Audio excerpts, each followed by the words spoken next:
ಒಂದು ಸಣ್ಣ ಹಳ್ಳಿ. ವಿಜಯ್ ಎಂಬ 10 ವರ್ಷದ ಹುಡುಗ ತನ್ನ ಅಪ್ಪ ಅಮ್ಮನೊಂದಿಗೆ ವಾಸಿಸುತ್ತಿದ್ದನು. ಒಂದು ದಿನ ತನ್ನ ಬೇಸಿಗೆ ರಜೆ ದಿನದಲ್ಲಿ ತಾತನ ಮನೆಗೆ ಹೋಗುತ್ತಾನೆ. ತಾತನ ಮನೆಯಲ್ಲಿ ಪ್ರತಿದಿನವೂ ಆಡುತ್ತಿದ್ದ ಅವನು ಒಂದು ದಿನ ತಾತನ ಬಳಿ ಕೇಳುತ್ತಾನೆ, ತಾತ, ನಾನು ದೊಡ್ಡವನಾದ ಮೇಲೆ ದೊಡ್ಡ ಸಾಧನೆ ಮಾಡಬೇಕೆಂದು ಕನಸು ಕಾಣುತ್ತಿದ್ದೇನೆ. ನನಗೆ ಯಶಸ್ಸು ಹೇಗೆ ಸಿಗುತ್ತದೆ ಅಂತ ಹೇಳಿ ಅಂತ ಕೇಳ್ತಾನೆ. ತಾತ ನಗುತ್ತಾ 2 ಚಿಕ್ಕ ಸಸಿಗಳನ್ನು ತರುತ್ತಾನೆ. ಒಂದು ಗಿಡವನ್ನು ಮನೆಯ ಒಳಗಡೆ ನೆಡುತ್ತಾನೆ, ಇನ್ನೊಂದು ಗಿಡವನ್ನು ಮನೆಯ ಹೊರಗಡೆ ನೆಡುತ್ತಾನೆ.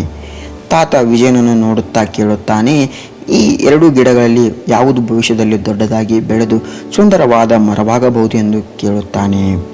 ವಿಜಯ್ ಸ್ವಲ್ಪ ಯೋಚಿಸಿ ಹೇಳುತ್ತಾನೆ, ತಾತ, ಮನೆಯ ಒಳಗೆ ಇಟ್ಟ ಗಿಡಕ್ಕೆ ಎಂತಹ ಕಷ್ಟಗಳು ಇರುವುದಿಲ್ಲ.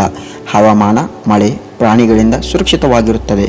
ಅದು ಚೆನ್ನಾಗಿ ಬೆಳೆಯುತ್ತೆ ಮತ್ತು ಹೊರಗಿನ ಗಿಡಕ್ಕೆ ಅಪಾಯ ಜಾಸ್ತಿ ಅಂತ ಹೇಳುತ್ತಾನೆ. ತಾತ ನಗುತ್ತಾ ಹೇಳುತ್ತಾನೆ, ಸರಿ, ಇನ್ನು ಕಾಲವೇ ಉತ್ತರ ನೀಡುತ್ತದೆ ಎಂದು ಹೇಳಿ ಸುಮ್ಮನಾಗುತ್ತಾನೆ.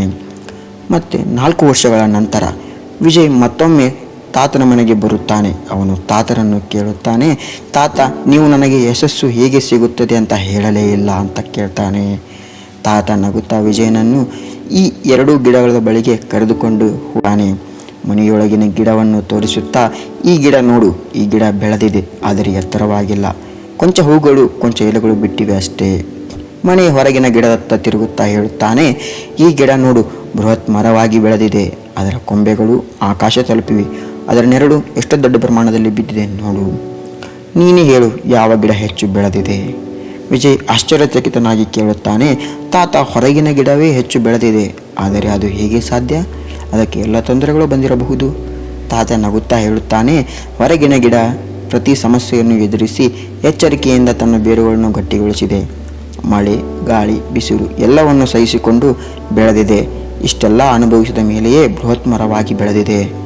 ಆದರೆ ಒಳಗಿನ ಗಿಡ ಯಾವಾಗಲೂ ಕಂಫರ್ಟ್ ಝೋನ್ನಲ್ಲೇ ಬೆಳೆಯಿತು. ಆದರೆ ತನ್ನ ಶಕ್ತಿಯನ್ನು ತೋರಿಸಲು ಆಕಾಶವೇ ಸಿಗಲಿಲ್ಲ. ಸ್ನೇಹಿತರೆ, ನಾವು ಸಮಸ್ಯೆಗಳು, ಅಡೆತಡೆಗಳು, ಅವಕಾಶಗಳನ್ನು ನಮ್ಮ ಜೀವನದ ಶತ್ರುಗಳೆಂದು ಪರಿಗಣಿಸುತ್ತೇವೆ.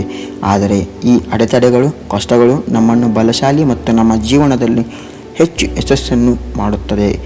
ನೀವು ಯಾರೊಬ್ಬರೂ ಜೀವನದಲ್ಲಿ ನಿಮ್ಮ ಸಮಸ್ಯೆಗಳು ಬರದಿದ್ದರೆ ನೀವು ತಪ್ಪು ಹಾದಿಯಲ್ಲಿ ಇದ್ದೀರಿ ಎಂದು ಅರ್ಥ ಮಾಡಿಕೊಳ್ಳಿ. ಇದರಿಂದ ಹೊರಗೆ ಬನ್ನಿ. ನೀವು ಈ ಕತೆ ನಿಮಗೆ ಇಷ್ಟವಾಗಿದ್ದರೆ ಹೆಚ್ಚಿನ ಜನರಿಗೆ ತಲುಪಿಸಬೇಕೆಂದರೆ ಈ ವಿಡಿಯೋವನ್ನು ಲೈಕ್ ಮಾಡಿ ಮತ್ತು ಶೇರ್ ಮಾಡಿ. ಇದರಿಂದ ನಾವು ಈ ವಿಷಯವನ್ನು ನಮ್ಮ ಜೀವನದ ಭಾಗವಾಗಿ ಮಾಡಬಹುದು.